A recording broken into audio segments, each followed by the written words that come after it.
Johnny here for Johnny's Car Care and Reviews. So today what I'm going to be talking about are the Bilstein shocks, or Bilstein if you prefer, but it's probably pronounced Bilstein, a German family that started that. I'm going to be covering whether you really need those on your Bronco. Now, just a reminder, Bilstein shocks come with the Badlands edition, the Willdtrak, as well as all Sasquatch equipped Broncos. Now, of course, we're talking about the big Bronco, the topless Bronco. So, do you really need them? Should you get them? And even if you don't need them, do you maybe still want them? So that's everything we're going to be covering in the video today. And as a little bonus, I'm going to say a few things that I really like about Bilstein and how that relates to Ford. What Ford and Bilstein, in other words, have in common. So let's get right to it. Let's put the pedal to the metal and, burn our way right into it. So you see the little screen coming up here. Thank you, Bronco 6G, for providing this little video. How a Bilstein shock works. Well, it's monotube with an exterior reservoir. So really what that means is you have a spring at the very end of the shock and the very beginning of the shock to ensure that you don't bottom out or just have completely lose your wheel quickly, and either when you bottom out you've got a big clang noise, and bottoming out, of course, happens when you grab air or when you drive into a hole or a pothole. Now, on the other end of things, at the other end of the shock, you have a spring so that when you do catch air and you're in the air, like you see this vehicle here, that your wheel just doesn't go completely down. And also, sort of the opposite of bottoming out, it overextends. So, if you're reading online about this, to really make it less complicated, to bring down the technical terms, online they're calling it ESCV Bilstein shocks. And they're saying they have three main advantages, and that's the external reservoirs and the compression and rebound ESCV. So what is ESCV? Well, really simply, the ESCV stands for End Stop Control Valve. So that just means that at either end of the shock, the last little portion, let's say 15% or 20%, the resistance or the pressure, you could say, is going to increase to prevent bottoming out or getting air and having your wheel just clang down at its bottom position. So basically how that works is you either have compression end stop control valve or rebound end stop control valve. And really simply put, it just means that you have a spring on either end of the shock and you have higher pressures at either end of the shock. So the middle of the shock is made for what you could say your daily driving, your normal compression rate. But let's say your normal compression rate allows you to compress and rebound at a certain speed. Well, when you get to the last, let's say 15 or 20% on either end of the shock, there's going to be more pressure. So it's going to compress or rebound less quickly in those areas to protect you, your back, and your vehicle.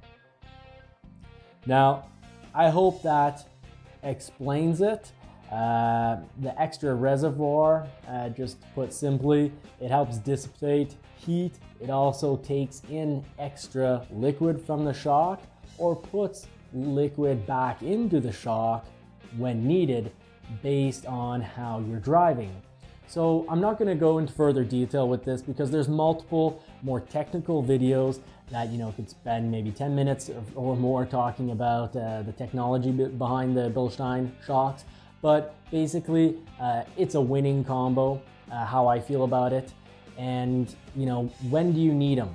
Well, let's focus on the Bronco because this is Bronco content. When do you need a Bilstein shock? Well, if you plan on doing some high-speed off-roading where there are quick changes in elevation, that'd be a great time to have that Bilstein shock on either your Badlands, Sasquatch, any model with Sasquatch added or Willdtrak.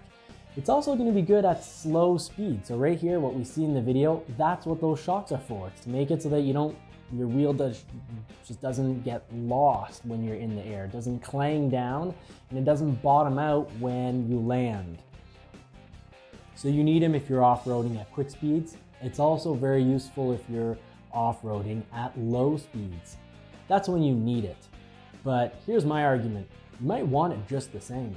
You might want it just the same if you're doing dirt roads. So as a daily driver, anyone who does dirt roads knows all about washboard roads. That's when you have a whole bunch of very quick and small elevation changes causing the vehicle to rock along. That's very unpleasant.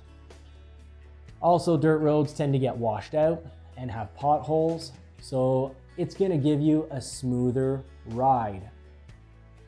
And if you live in an area like my area where they rarely fix the asphalt roads, you might be a near city dweller.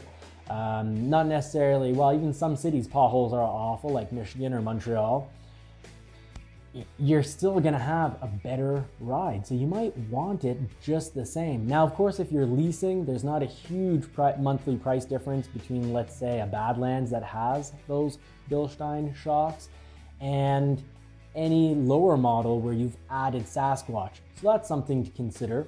Or a lower model like a Big Bend where you've added an automatic transmission and a 2.7 liter and maybe, you know, a little extra equipment like the metal front bumper and the skid plates underneath on lease. By the time you calculate it out, it's not going to be a huge difference with the Badlands. So that's why you might want that kit just the same. Now, I'm going to throw a few facts at you. Something I love about Bilstein is that they have factories in the US. They're employing over 400 people in just 2 factories. And, you know, I think that's great. I think it's always important to encourage our own economy because money put into our economy comes back to us. You know, it's the issue is when we're buying products that are made, let's say, overseas. Well, that's money leaving our area and going overseas, and then it circulates overseas. But when you spend money here, you're helping your money circulate within your own economy. So that's good for job creation. It's good for us keeping our jobs. And, you know, I think that's important to consider when purchasing. Now, that's something that Ford has in common with Bilstein. Ford is incredible. It's part of the reason why I'm a Ford fanboy. So throw some facts at you. Ford assembled 2.1 million vehicles in the US last year. 5,400 supplier companies in 46 states did business with Ford. 5,400 supplier companies provided parts for Ford in the US, and that equaled 48 billion, not million, 48 billion in goods and services. So good on you, Ford. This is why I'm pretty much die hard with you here, Ford. And also, they've got over 3,000 dealerships in the US, employing over 177,000 people in those dealerships. And Ford has 56,000 hourly workers, and Ford has always paid very well. They've always paid the factory worker a substantial amount. That was Henry Ford's initial little history here. His initial secret to getting people into the factories and doing hard jobs is that he paid them better than anyone else.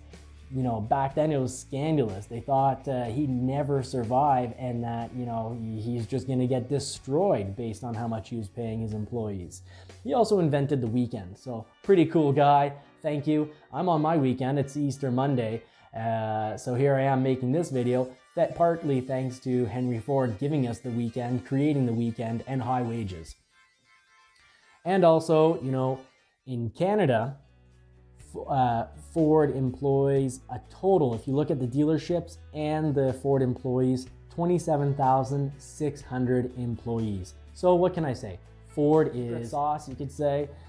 Winning formula. So they've kept jobs here, and when, you know, they have factories in Canada as well, but, you know, and that's good because a lot of resources, you know, for example, aluminum. it leaves Canada, it gets processed in the United States, it comes back to Canada. You know, certain sectors say that Canada and the US will have, from raw material to finished product, 6 transfers over the borders before that raw product gets turned into the finished product. Usually it's the American side that is finishing off the product, which is where the highest profit margins are. So that's good for everyone, especially if you're in the trucking industry or you know, any transport, train or truck. I don't differentiate between the two. Both are great, both create good jobs.